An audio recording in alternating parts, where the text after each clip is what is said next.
कि मैं एक कुर्मी का बेटा हूं, अयोध्या का रहने वाला हूं, किसान का बेटा हूं, किसानी ही मेरा मुख्य पेशा कह लीजिए या जीवन अर्जित करने का एक साधन कह लीजिए। लेकिन क्या कारण रहा कि आज तक इस पूरे देश में, पूरे प्रदेश में लोग पिछड़ों का वोट तो लेने का काम करते हैं, लोग किसानों के नाम पर वोट तो लेने का काम करते हैं, लेकिन क्या कारण रहा? जब सम्मान देने की बात आती है तो हम पर हंटर चलाए जाते हैं, हमारी दाढ़ियां काट दी जाती हैं, हमारी मोछें काट दी जाती हैं, हमें घोड़ी से उतार दिया जाता है। हमें सिर्फ इस देश और प्रदेश में, इस भाजपा की सरकार में, इस संघ की सरकार में हमें सिर्फ एक्सीडेंटल हिंदू माना जाता है। अब हमारे जैसे वो तमाम किसान परिवार के लोग, हम पिछड़े लोग अब जानते हैं अपने हक को कि आज कोई नेता अगर जो पिछड़ों की आवाज बना है तो कोई और नहीं है, कोई ट्विटर से लड़ाई नहीं लड़ता हमारी, कोई फेसबुक से नहीं लड़ाई लड़ता, वो हमारा नेता राहुल गांधी है, खड़गे साहब है, कांग्रेस पार्टी है। चाहे रात रही, चाहे बरसात रही, चाहे लाठी रही, चाहे गोली चला, हमारा नेता सड़कों पर पिछड़ों के नाम पर चलता रहा। राष्ट्रपति दलित है, महिला है, आपके उपराष्ट्रपति ओबीसी समाज से आते हैं, प्रधानमंत्री ओबीसी हैं, फिर कह रहे सम्मान नहीं मिला। आप एक महिला होकर के एक पत्रकार हैं मैडम, आप मेरी बेटी बहन हो सकती हैं। अगर जो आप उस महिला राष्ट्रपति का अगर जो आपको दुख नहीं मालूम चलता तो मैं धिक्कार करता हूं ऐसी सोच को।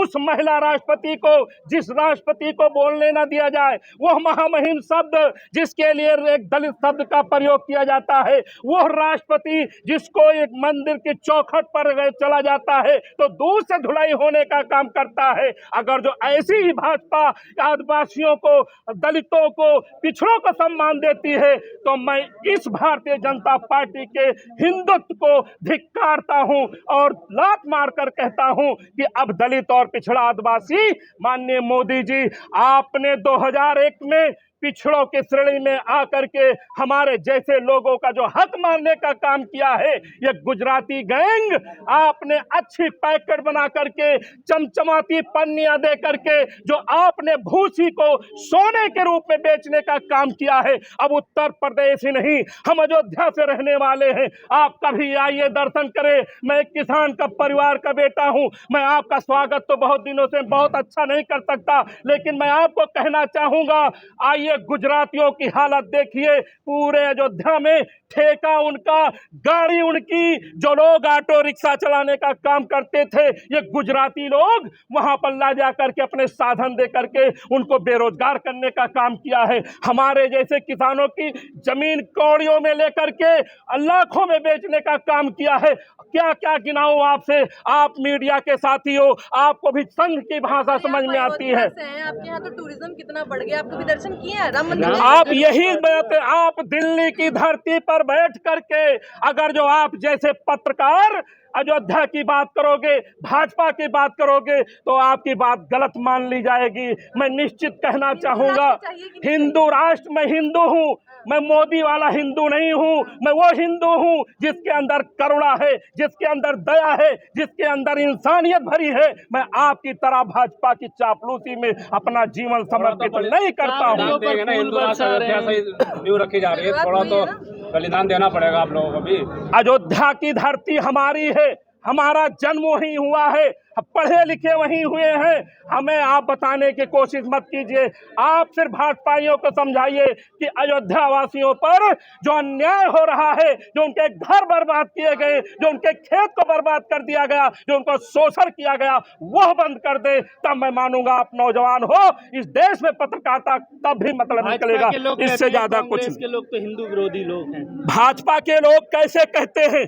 मैं पिछड़े वर्ग से हूं, मैं बार बार कहता हूं, अयोध्या की धरती पर रहता हूं, लेकिन हमें कोड़े क्यों मारे जाते हैं? जब सम्मान देने की बात आती है तो हमें क्यों कोड़े मारे जाते हैं? आदिवासियों को क्या पूछा भैया आपने? आप कह रहे हैं कोड़े क्यों मारे जाते हैं, तो आप हिंदू बता रहे हैं ना अपने आप। मैं यही तो मैं कह रहा हूं, हम बरगला गए थे, हमारे भाई भतीजे बरगला दिए गए थे। लोगों को लगा कि ये ओबीसी का बेटा आया है, ये हमारा कल्याण कर देगा, लेकिन वो ओबीसी का बेटा आया 56 इंच का सीना लेकर के, लेकिन जब ओबीसी पर कोड़े पड़ने लगे, उनकी मोछदाढ़ियां काटी जाने लगी, उन पर अत्याचार होने लगा, तो अडानी अंबानी के साथ एसी कमरे में बैठ करके वो मौज लेने लगा। हमारे छाती पर लगी गोली वो कभी देखने नहीं आया है। ओबीसी समाज से उपराष्ट्रपति थे धनखड़ जी, अचानक इस्तीफा हो गया, कैसे देखते हैं इसको? देखिए, धनखड़ ही नहीं, तमाम वो धनखड़, उनको याद आएगा कि मोदी जी देश के लिए घातक है, संघ घातक है, भाजपा घातक है। धनखड़ के आज समझ में आई है और नेताओं को कल समझ में आएगा।